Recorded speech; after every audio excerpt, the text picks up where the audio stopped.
Muli po ay mabuting umaga sa inyong lahat.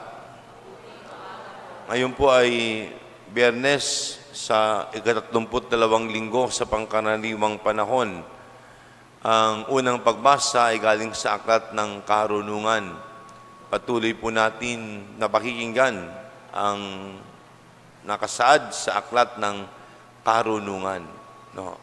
At sa araw na ito, sinasabi sa Aklat ng Karunungan, yun daw marunong ay yung nakakakilala sa Diyos. Kapagkat yung iba ay mga sa nakikita. At halos yung minsan sinasamba yung nakikita. Lahat daw yan likha ng Diyos. Kailangan daw ang ating kilalanin, hindi lang yung ganda, kundi yung gumawa, yung may likha sa mga gandang bagay. The source. At habang ako'y nagnilay kagabi, parang pag may mga gift-giving, yung mga nakakatanggap, ang pinapasalamat, yung nag-abot, ay salamat po sa bigay ninyo. Nakakalimutan yung donors, sponsors ng gift-giving. Kaya kapag namimigay kami ng mga regalo, mga ayuda, isa sa laging, at madalas kong sinasabi sa inaabot na ng regalo, ipagdasal niyo po yung nagbigay nito. Hindi yung nag-abot lamang. Yun ang punto ng unang pagbasa eh.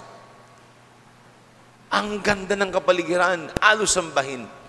Nakakalimutan daw natin na ang may likha niyan ay ang Diyos. Salamat po sa regalo. Malaking tulong ito. Madalas nakakalimutan, saan galing yung regalo? The source, ang pinanggalingan.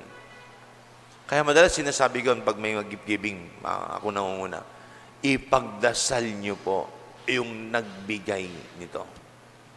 Hindi, wag lang pasalamatin yung nag-abot, yung pinanggalingan.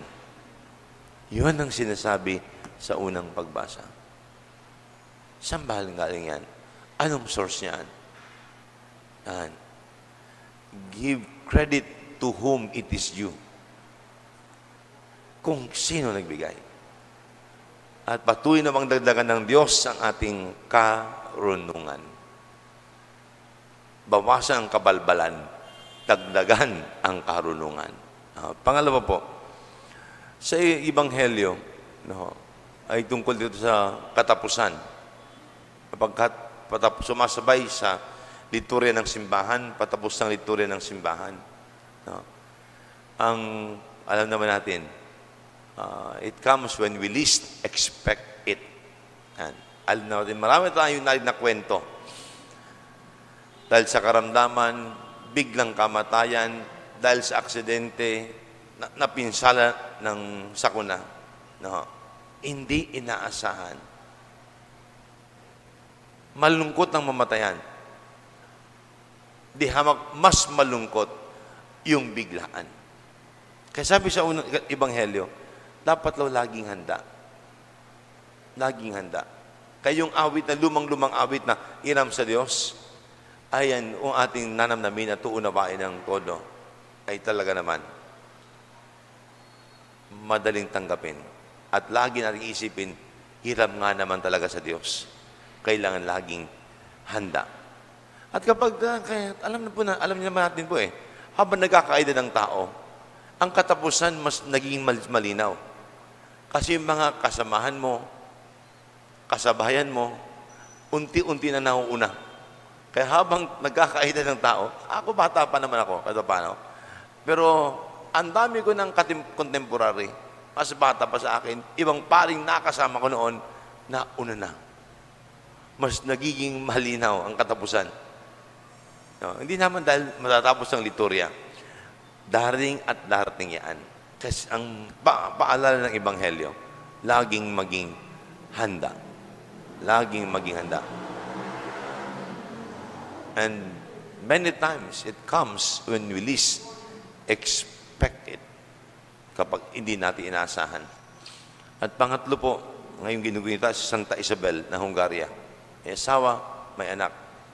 Nung naulila, kanyang itinalaga yung kanyang sarili. sa Diyos sa pamamagitan ng paglilingkod sa mahihirap. At ilang taon lamang ay naging santa kaagad, Santa Isabel. Hindi ko maintindihan kung bakit eh. Hindi ko na sinaliksik. Pero tingin ko lamang ay dahil sa kanyang consistency. Yan. Yung kanyang katapatan na hindi nagbago. Yung kanyang paglilingkod sa mahirap ay hindi nagbago. Kaya marahil nang bilis kaya siya naging santa. Wala nang asawa at hindi na siya muli nag-asawa. Kanyang ibinigay yung kanyang buhay para sa mahihirap. Isang ina, isang asawa. Yung kanyang kalungkutan nagdala sa kanya sa kabanalan. Yung kanyang pangungulila, mas pinagtibay yung kanyang pananampalataya. Nasumpungan niya yung lakas sa Diyos. Magsitayo pong lahat para sa panalangin ng bayan.